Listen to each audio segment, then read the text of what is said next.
Desde Marchena, Sevilla, Andalucía, bienvenidos a esta nuestra cita como cada sábado dentro del apartado de incubadoras caseras. En el día de hoy, a petición de muchos de vosotros, vamos a hablar de lo que sería la incubación perfecta. ¿El por qué? Porque son muchos de vosotros los que nos preguntan qué es lo que hay que hacer para que todo sea ideal. Ideal dentro de la incubación en lo que a gallinacia se refiere en general, las aves que normalmente más se incuban, como por supuesto gallinas, codornices, faisanes, patos y demás, ¿no? Evidentemente nosotros ya sabéis cómo nos gusta incubar, pero vamos a hablar hoy de lo que sería lo ideal dentro de la incubación de las especies que más comúnmente sacamos en nuestras incubadoras. Y vamos a comenzar por la temperatura. La temperatura ideal para incubación, que no se te olvide, son los 37,8 grados centígrados.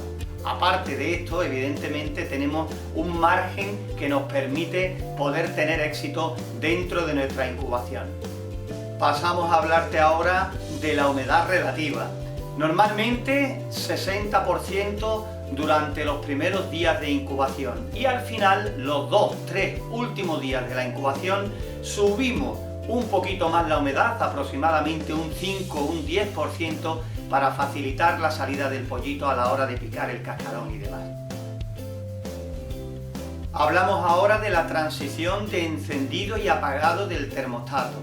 Normalmente ahora tenemos los termostatos digitales decimales que nos permiten el encendido y el apagado del termostato de la fuente de calor en cuestión de décimas, ¿no?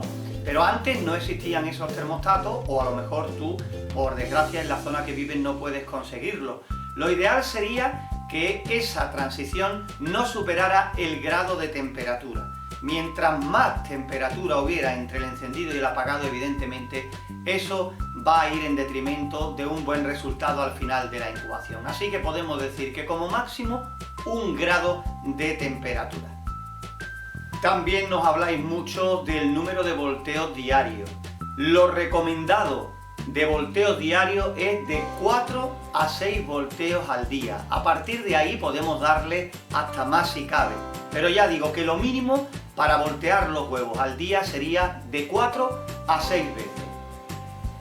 Otra cosa muy importante para que la incubación sea perfecta es que entre incubación e incubación haya una limpieza, una desinfección de nuestra incubadora. Es muy importante a la hora de querer tener buenos resultados.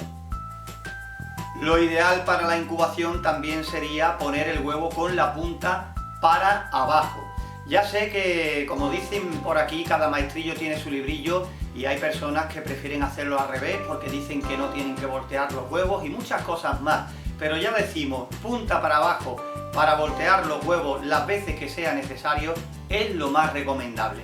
Una vez que vayamos a comenzar nuestra puesta, evidentemente siempre es bueno conectar la incubadora a medida que vayamos metiendo los huevos, para que los huevos no sufran ese shock térmico, que no se encuentren de estar a temperatura ambiente y de golpe y porrazo estar a 37,8 grados. Por eso que vayan haciéndose poquito a poco a esa subida de temperatura hasta que alcancemos la temperatura de trabajo de nuestro termostato.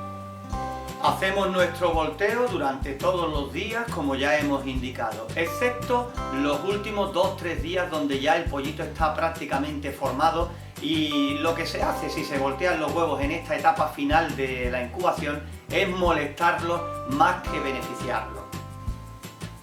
Y otra cosa muy importante es que en esos 3 últimos días, 2-3 últimos días, el pollito ya comienza a moverse, ya comienza a intentar buscar cómo va a empezar la salida y evidentemente no necesita ya la misma temperatura que durante los días anteriores. Por eso también criadores profesionales recomiendan bajar 1 grado la temperatura en estos 2-3 últimos días. Evidentemente esto se suele hacer cuando los huevos se pasan a la nacedora. En nuestro caso, conociendo bien nuestro termostato, conociendo bien nuestra incubadora, tampoco va a suponer ningún problema. Estas cosas son cosillas que me preguntáis mucho a través del correo electrónico, Messenger, en fin, a través de las distintas formas que tenemos de contactar entre nosotros. Ya digo que quiero que entendáis que nosotros desde aquí siempre contamos lo que a nosotros nos ha ido bien, que estamos abiertos a escuchar otros comentarios, otras cosillas, siempre desde el respeto, ¿no?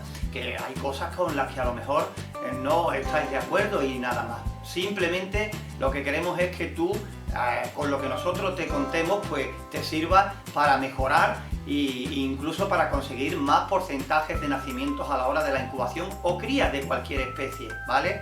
Es lo que intentamos desde aquí. Esto de lo que hemos hablado hoy es de lo que se recomienda en general para una incubación perfecta, que es como hemos llamado a este vídeo en el día de hoy. Que no os toméis las cosas tan a pecho, que podéis estar de acuerdo más o menos, pero que lo que intentamos, ya digo, es mejorar y avanzar para conseguir buenos resultados cada criador en su parcela dentro de esta andadura que estamos llevando a cabo. Espero que te sirva de utilidad, lo haremos frecuentemente porque ya somos cada vez más y nos cuesta más trabajo estar al día contestando a vuestras preguntas, que seguiremos intentándolo, pero que haremos más de un vídeo como este en esta ocasión. Hoy ha sido pues la incubación perfecta, por llamarla de alguna forma, y que nada, tan contento como siempre de que estéis ahí pendientes de nuestros vídeos y pendientes de lo que aquí comentamos. Que seguimos esperando también tus vídeos, tus recomendaciones, ¿por qué no? Y que recuerda que nosotros desde aquí, desde Marchena, intentaremos seguir ayudándote en lo que podamos. Marchena, Sevilla, Andalucía. Un saludo.